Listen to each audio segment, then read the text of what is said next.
මෙන්න මේ ජීවිතේ සමහර මිනිස්සු ඉන්නවා එයාලා බාහිර ලෝකේ තමයි ප්‍රසිද්ධ. උග ඒ වගේම බුද්ධිමත්. හැබැයි එයාලගේ පෞද්ගලික ජීවිතේ කවුරුත් නොදන්න අඳුරු පැතිකඩක් තියෙනවා. ඒ කියන්නේ සමහර වෙලාවට සයිකෝ ගති තියෙන්න පුළුවන්. ඇනටෝලි මොස්වින් කියන්නේ අන්න ඒ වගේ පුද්ගලයෙක්. රුසියාවේ ඉතාමත් ප්‍රසිද්ධ භාෂා 13ක් පමණ හසුරවන්න පුළුවන් භාෂා විශාරදයෙක්. බාහිර ලෝකෙට විවෘත වෙන්නේ ඉතිහාසඥයෙක්, විද්‍යාඥයෙක්, ඒ වගේම පුරාවිද්‍යා ගැනීම කරන මානවයේ දියුණු පුද්ගලයෙක් විදියට. හැබැයි ඔහුගේ අඳුරු රහස් සයිකෝ ත්‍රිලර් චිත්‍රපටයකට සමාන වෙනවා. ඉතින් ඇනටෝලි මොස්වින්ගේ මේ අඳුරු පැතිකඩ මොකද්ද කියලා අද අපි මේ වීඩියෝ එකෙන් කතා කරමු.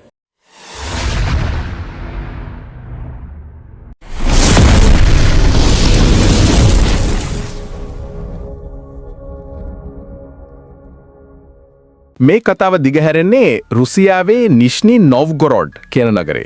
මෙතනදී අපි තේරුම් ගන්න ඕන වැදගත්ම දේ තමයි මොස්ක්වින් කියන්නේ නිකම් උගතෙක් නෙවෙයි. ඔහුගේ විශේෂඥ ක්ෂේත්‍රය වුණේ නෙක්‍රොපොලිස්ටිකා කියන එක. ඒ කියන්නේ සුසාන භූමිය ගැන අධ්‍යයනය කරන එක. හරියටම සොහොන්කොත් මලවුන්ගේ ඉතිහාසය ඒවට සම්බන්ධ සංස්කෘතික දේවල්. ඉතින් මේ කතාවේ තියෙන ලොකුම අභියෝගය වෙන්නේ ඔහුගේ මේ ශාස්ත්‍රීය කුතුහලය. කොයි මොහොතේද සීමාව පැනලා භයානක උමතුවක් බවට පත්ුනේ කියලා හොයාගන්න එක. ඒ දෙක අතරේ තිබුණු ගෙර හරිම සියුම්. එහෙනම් අපි කතාවේ මුලටම යමු. මේ හැමදේම පටන් ගන්නෙ කොතනින්ද? මොස්ක්වින්ගේ ළමා කාලය ඒක සාමාන්‍ය එකක් නෙවෙයිද? කිසිසේත්ම නැහැ. 10 ඉපදුණු ඇනටෝලි මොස්ක්වින් පොඩි කාලේ ඉඳන්ම ඉගෙනීමට පුදුම දක්ෂයෙක්. මතක ශක්තිය අසාමාන්‍යයි. හැබැයි ඔහුගේ ජීවිතේ කනපිට හරවන සිදුවීමක් වෙනවා. ඔහුට වයස අවුරුදු 12 දී. දවසක් ඔහු ඉස්කෝලේ ඇරිලා ගෙදර එනකොට පාරේ අවමංගුල් පෙරහැරක් යනවා. සාමාන්‍යයෙන් ළමයි ඒ වගේ දේවල් දැක්කම පොඩ්ඩක් බය වෙනවා නැක්කම අහක බලා ගන්නව නේද? ඔව්. නමුත් මෙතන වෙන්නේ වෙනස් දෙයක්. මේ පෙරහැරේ හිටපු කළු ඇඳගත්ත පිරිසක් මොස්ක්වින්ව බලහත්කාරයෙන් නවත්ත ගන්නවා. ඒ මිනිපෙට්ටියේ ඉන්නේ වයස අවුරුදු 11ක නැටාෂා පෙට්‍රෝවා කියන දැරිය. ඉන්න. නවත්තගෙන? ඔව්. නවත්තගෙන ඒ අය මොස්ක්වින්ට බල කරනවා ඒ මියගේ දැරියගේ නළල සිප ගන්න කියලා. මොකක්? ඒ විතරක් නෙවෙයි. ඒ දැරියගේ මව මොස්ක්වින්ගේ ඇඟිල්ලට මංගල මුද්දක් පවා දානවා. ඒක පරණ රුසියානු විශ්වාසයක්ලු. මියගිය කෙනාට සංකේතාත්මකව විවාහයක් කරලා දෙන. ඒක නම් පොඩි ළමයෙක්ට දරා ගන්න පුළුවන් අත්දැකීමක් නෙවෙයි. ඒක මොන වගේ මානසික බලපෑමක් වෙන්නේ නැතිද? ඒ කියන්නේ ඒක නිකම්ම නරක මතකයක් විතරක් උනේ නැද්ද? නෑ, ඒක නරක මතකයකට වඩා ගොඩාක් එහා ගිය දෙයක්. ඒ සිදුවීම ඔහුගේ මනසේ ගැඹුරුම තැනක කාවදිනවා. එතනින් පස්සේ මරණය කියන එක ඔහුට බියගෙනන දෙයක් වෙනුවට අමුතු ආකාරයක ආකර්ෂණයක්, බැඳීමක් ඇති කරන දෙයක් බවට පත් වෙනවා. මලසිරුරු, গুপ্ত දේවල්, මරණින් මතු ජීවිතය ගැන ඔහුගේ හිතේ ඇතිවෙන්නේ උමතු උනන්දුවක්. ඒක තමයි මේ හැමදේකම ආරම්භක ලක්ෂ්‍ය. ශාස්ත්‍රීය කුතුහලය වගේ පෙනුනට ඒකට යටින් තිබුණේ අර ළමා කාලේ ඇතිවුණු ගැඹුරු මානසික කම්පනය. ඉතින් මේ අත්දැකීමත් හිතේ තියාගෙන තමයි ඔහු තරුණ වියට එන්නේ. ශාස්ත්‍රීය ලෝකයේ ඉහළටම යන අතරේ අර අඳුරු ආශාව යටපත් වෙලා තිබුණේ නැද්ද? නැත්නම් ඒක වෙනත් විදිහකින් එළියට එන්න පටන් ගත්තද? ඒක යටපත් වුණේ නැහැ. ඒ වෙනුවට ඔහුගේ ශාස්ත්‍රීය කටයුතුම ඒ ආශාවට හොඳ මාර්ගයක් බවට පත් වුණා. 2005 ඉඳන් 2007 වෙනකන් අවුරුදු 2ක කාලයක් ඔහු නිෂ්නි නොව්ගොරොඩ් ප්‍රදේශයේ සුසාන භූමි 752ක් පුරා දැවැන්ත පර්යේෂණ චාරිකාවක නිරත වෙනවා. ඔහු දවසකට කිලෝමීටර් 30ක් විතර පයින් ගමන් කරලා තියෙනවා. ඉන සුසාන භූමි 752ක්. ඒක ඇදහිය නැහැකි සංඛ්‍යාවක්. ඒක නිකම ශාස්ත්‍රීය පර්යේෂණයක් වගේ නෙවෙයිනේ. ඔහුගේ මේ ගමන් හරිම අමුතුයි. ඔහු රැට නිදාගෙන තින්නේ පිදුරු මඩුවල, අතෑරලා දාපු ගොවිපළවල, සමහර වෙලාවට හිස් මිනි පෙට්ටිය ඇතුලේ පවා. ඒ කියන්නේ ශාස්ත්‍රීය පර්යේෂණයක සීමාව පැනලා ගොඩක් දුර ගිහින් නේද? හරියටම මෙතනදී තමයි ඔහුගේ චරිතයේ අර දෙබිඩි ස්වභාවය පැහැදිලිවම පේන්න ගන්නේ. එක පැත්තකින් ඔහු හරිම සූක්ෂම විදිහට පරීක්ෂණ කරනවා. හැම සූසානු භූමිලකම ඉතිහාසය, හැම සොහොන් ගලකම තියෙන විස්තර, ඒහා බැඳුණු කතා ඔහු සටහන් කරගන්නවා.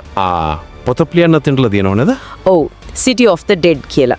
ඒක ඔහුගේ ශාස්ත්‍රීය පැත්ත. මෙතකොට අනෙක් පැත්ත හිස් මිනිපිට්ටි වල නිදාගන්න එක, වලවල් වලින් වතුර බොන එක, ඒක කොහොමද තේරුම් ගන්නේ? අනෙක් පැත්තේ තමයි ඔහුගේ උමතුව. ඔහු සූසාන භූමි නිකම්ම අධ්‍යයනය කළේ නැහැ. ඔහු ඒවා එක ජීවත් වුණා. ඔහුට ඕන වුණා මලවුන්ට සවන් දෙන්න, ඔවුන්ගේ කතා අහන්න. හිස් මිනිපෙට්ටියක නිදාගන්න එක ඔහුට දැනෙන්නේ නැත්තේ ඒ මරණයේ අත්දැකීමට පුළුවන් තරම් ලං වෙන ක්‍රමයක් විදිහට. ඒක පරිේශනයක් නෙවෙයි. නෑ. ඒක එක්තරා විදිහක චාරිත්‍රයක්. ඔහු මරණය කියන දේත් එක්ක අමුතුම සම්බන්ධයක් ගොඩනගා ගනිමින් හිටියේ. මේ කාලය පුරාවටම ඔහු කරන්නේ මලවුන්ගේ ලෝකෙත් තේරුම් ගන්න උත්සාහ කරන එක. ඉතින් මේ විදිහට අවුරුදු ගාණක් ගෙවිලා යනවා. කිසිම කෙනෙක්ට මේ ගෞරවනීය ඉතිහාසඥයාගේ අඳුරු පැත්ත ගැන කිසිම අදහසක් තිබිලා නැහැ. හැමදේම එළියට එන්නේ කොහොමද? මේ රහස හෙළිදර වෙන්නේ අහම්බෙන් වගේ නේද? ඔව් ඒක සම්පූර්ණයෙන්ම අහම්බයක්. 2011 අවුරුද්දේ දවසක මොස්කුවින් ගෙදර නැති වෙලාවක ඔහුගේ දෙමව්පියෝ ඔහුව බලන්න එනවා. ඔහුගේ ඇපාර්ට්මන්ට් එක පොඩි එකක්. හැමතැනම පොත්පත්, පර්යේෂණ ලිපි ගොඩ ගැහිලා. ඒක දැක්කම ඕන කෙනෙක් හිතන්නේ මේ ඉන්නේ වැඩවලටම කැපවුණු බුද්ධිමතෙක් කියලා. ඒත් ඒ පොත් ගොඩවල් අතරේ ඔවුන් අමුතු දෙයක් දකිනවා. ඒ තමයි අර බෝනික්කන්. ඒ ගෙදර ඇතුලේ මිනිස් ප්‍රමාණයේ පරණතාලේ ඇඳුම් අඳවපු ලොකු බෝනික්කන් ගොඩක් තිබිලා තියෙනවා. මුලින්ම දෙමව්පියෝ ඒක අමුතු විනෝදාංශයක් කියලා හිතුවත් ඒ බෝනික්කන්ගේ පෙනුම ඒ තිබුණු විදිය ඔවුන්ව අපහසුතාවයටපත් කරනවා. ඉතින් ඔවුන් මේ ගැන පොලිසියට දැනුම් දෙනවා. එක බෝනික් එක්ක චුට්ටක් යහට මෙහාට කරනකොට ඒකෙන් සංගීතයක් ඇහෙන්න ගන්නවා. ඒක ඇතුලේ මියුසික් බොක්ස් එකක් සවි කරලා තියෙනවා. තවදුරටත් පරීක්ෂා කරද්දී ඔවුන්ට තේරෙනවා මේවා සෙල්ලම් බෝනික්කන් නෙවෙයි කියලා. ඒවා ඇත්තටම මමීකරණය කරපු මලසිරුරුව. පොලිසියට හම්බෙන්නේ වයස අවුරුදු 3 ඉඳන් 12 දක්වා වයස්වල ගැහැණු ළමයින්ගේ මලසිරුරු 29ක්. ඒ හැම සිරුරක්ම පිළිවෙලකට ඇඳුම් අඳවලා මේස් දාලා සමහර ඒවාට ලිප්ස්ටික් පවා ගාලා හරියට බෝනික්කන් වගේ සරසවලා. ඒ ගෙදර තිබුණු දර්ශනය හිතා ගන්නවත් බෑ. එක පැත්තකින් පොත්පත් ශාස්ත්‍රීය දැනුම අනෙක් පැත්තෙන් මේ වගේ බිහිසුණු රහසක්. හරියටම පොලිස් පරීක්ෂණ වලින් හෙළිවෙනවා ඔහු මේ සිරුරු ගෙනල්ලා තියෙන්නේ ඔහු පරිේෂණ කරපු සූසාන භූමි වලින්මයි කියලා. ඔහු අලුතින් වලදාපු ගැහණු ළමයින්ගේ සොහොන් හාරලා මල සිරුරු හොරෙන් ගෙදර අරන් නැවෙත් ඊට පස්සේ ලුණු සහ බේකින් සෝඩා මිශ්‍රණයක් පාවිච්චි කරලා ඔහුටම ආවේනික ක්‍රමයකට ඒ සිරුරු කල් තබා ගන්න සකස් කරලා තියෙනවා. හැබැයි මෙතන තියෙන පුදුමම දේ තමයි මොස්කුවින්ගේ මනසේ මේක දිස්සුනේ කොහොමද කියන එක. ඔහු මේ කරපු දේ අපරාධයක් සොහොන් කොල්ල කෑමක් විදිහට දැක්කේ නැද්ද? නෑ. එතන තමයි මේ කතාවේ තියෙන අద్භුතම සහ සංකීර්ණම කොටස. ඔහුට අනුව ඔහු කළේ අපරාධයක් නෙමෙයි. දයානුකම්පිත ක්‍රියාවක්. ඔහු මේ මලසිරුරු දැක්කේ බෝනික්කන් විදිහටවත් පරිේෂණ භාණ්ඩ විදිහටවත් නෙමෙයි. ඔහු ඔවුන්ව හැඳින්වුවේ ඔහුගේ දරුවන් කියලා. දරුවන්? ඔව්. ඔහු පොලිසියට කියනවා ඒ මියගිය දෙරියන් ඔහුට කතා කළා කියලා. ඔවුන් සොහොන්වල තනියෙන් සීතලින් ඉන්නවා. තමන්ව ගෙදර එක්කන් යන්න කියලා ඔහුගෙන් ඉල්ලුවා කියලා ඔහු කියනවා. ඒ කියන්නේ ඔහු ජීවත් වෙලා තියෙන සම්පූර්ණයම වෙනස් යථාර්ථයක. ඔහුගේ ලෝකේ ඔහු මේ දරුවන්ව තනිකමෙන් මුදා ගන්නා වීරිය. යවත පණ දෙන්න පුළුවන් වෙයි කියලා එදාට ඔවුන්ට පියෙක් අවශ්‍ය වෙනවා. ඒ පියා Taman කියලා ඔහු හිතුවා. ඒ නිසා ඔහු ඔවුන්ගේ උපන්දින සැමරුවා, ඔවුන්ට සෙල්ලම් බඩු ගෙනත් දුන්නා, ඔවුන් එක්ක චිත්‍රපට බැලුවා. ඔහුගේ මනසේ මේක සොහොන් කොල්ල කෑමක් නෙවෙයි. ඒ දරුවන්ව නැවත ජීවත් කරවීමේ පළවෙනි පියවර. මේ හෙලිදරව්වෙන් පස්සේ නීතියේ ක්‍රියාත්මක වුණේ කොහොමද? මේ වගේ අසාමාන්‍ය නඩුවකට අධිකරණය මුහුණ දුන්නේ කොහොමද? නීතිමය ක්‍රියාමාර්ගයත් මේ කතාව වගේම සංකීර්ණයි. මොස්ක්වින් ඔහුට එල්ල වුණු හැම චෝදනාවක්ම සම්පූර්ණයෙන්ම පිළිගන්නවා. ඔහු කරපු හැම දෙයක්ම සොහොන් හරපු විදිහේ ඉඳන් සිරුරු කල්තබාගත්තු විදිහ දක්වාම ඊටම විස්තරාත්මකව පැහැදිලි කරනවා. ඔහු කිසිම දෙයක් හංගන්නේ නැහැ. ඒ නඩු විභාගයේ අතරතුරදී ඔහුව මනෝවෛද්‍ය පරීක්ෂණ වලට යොමු කරනව නේද? ඒකෙන් මොනවද හෙළි වුනේ? මොකද්ද මේ හැසිරීමට හේතුව විදිහට වෛද්‍යවරු දැක්කේ? වෛද්‍යවරුන් නිගමනය කරනවා ඔහුට පැරනොයිඩ් සිට්සොෆ්‍රීනියා කියන දරුණු මානසික රෝගී තත්ත්වයක් තියෙනවා කියලා. මේක නිකම්ම මානසික අවපීඩනයක් වගේ දෙයක් නෙවෙයි. සිට්සොෆ්‍රීනියා රෝගයේදී විශේෂයෙන්ම පැරනොයිඩ් වර්ගයේදී කෙනෙකුට යථාර්ථය සහ මායාව අතර වෙනස හඳුනගන්න බැරි වෙනවා. උන්ට ඇත්තටම කවුරු හරි කතා කරනවා වගේ ඇහෙනවා ඔඩිටරි හැලුසිනේෂන්ස්, නැත්තම් තමන්ව කවුරු හරි පාලනය කරනවා වගේ සංකීර්ණ මායාවන් ඩිලූෂන්ස් ඇති වෙනවා. ඉතින් මොස්ක්වින් කිව්ව කතාව, ඒ කියන්නේ අර දෙරියන් ඔහුට කතා කළා කියන එක ඔහුට ඇත්තටම සිද්ධ වුණු දෙයක් විදිහක දැනෙන්නේ නැති. හරියටම ඔහුගේ බුද්ධිමත් මනස මේ මායාව වටා ඊටම තර්කානුකූල සංකීර්ණ කතාවක් ගොඩනගලා තියෙනවා.